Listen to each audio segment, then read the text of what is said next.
Test on one day. India, England, Australia. For a plucky big three-side slayer. What a player. What a player. What a player. Discussing zinger bells and white balls to hells. Bagging greens for long from New South Wales. Is the IPL heaven or hell? Will the 100 fail or do quite well? What a player! What a player! What a player!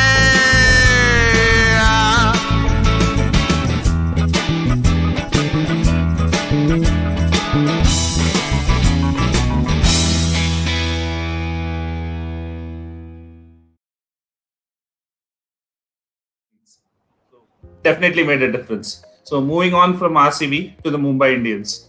They initially seemed to struggle. They had a very good record coming into the tournament in Chennai. I think they had lost only one match in the last 4 or 5 years, but they seemed to struggle when this year on the slow low pitches. The batsmen, they could not get the big shots going.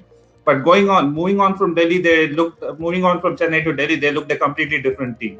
What are your views on Mumbai Indians? Yeah, spot on. You mentioned it exactly. So I think, like I said, depends on the venue, and there were a lot of players in their team. For example, Ishan Kishan, Kairan Pollard, Hardik Pandya. All these guys like the ball coming onto the bat. In fact, I wouldn't even put Pollard in that category because he did play a very good cameo against SRH in Chennai. So most of the players like the ball coming onto the bat. Quinton de Kock, he's a big important player for them who struggled in Chennai but came on to do well in Delhi. So yeah, the pitch was very, very tough for batsmen, and the bowlers stepped up there. And here you saw in Delhi the batsmen making up for the bowlers. So you can't leave them. They're not a team which is going to die down very soon. They have the ingredients for the really good T20 team. So they had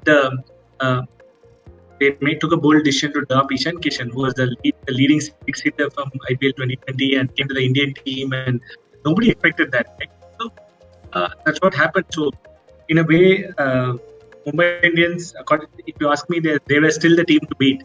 After their performance against Chennai, they would have felt that, hey, we can do anything and everything, and just matter of a couple of wins for them to go on top of the table. So, and they were again playing in Delhi, and then they were moving to Bangalore and Kolkata. They're all batting-friendly venues. So, so Mumbai started slowly, but I think it was more to do with the pitches, nothing.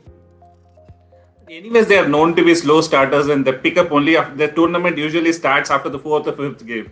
So it seems to be playing, and always they lose their first game. So since 2012 or something, they haven't won their first game. So that is something which has been plaguing them. It's time for them to lose the first game. Yeah. So actually, as you mentioned, right, they dropped Ishan Kishan. That is right away when they came from Chennai to Delhi. In the very first game, they did that. It was as if sending the message to the opposition saying, we are not worried about our middle order. What we need is bowling in this kind of wickets. So what do you think about that message they sent out? They said it was a very clearly bold message, according to me.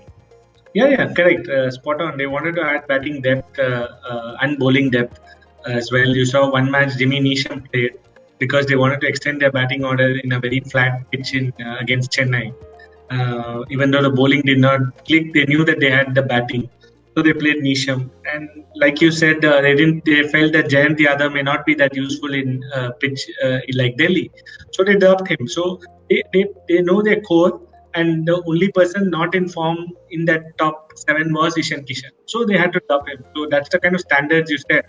If in case Ishan Kishan did well and Surya was struggling, they would drop Surya. So I think it's not a matter of just going with the same team. You need to also see who the opposition is and the conditions, which Mumbai do very well.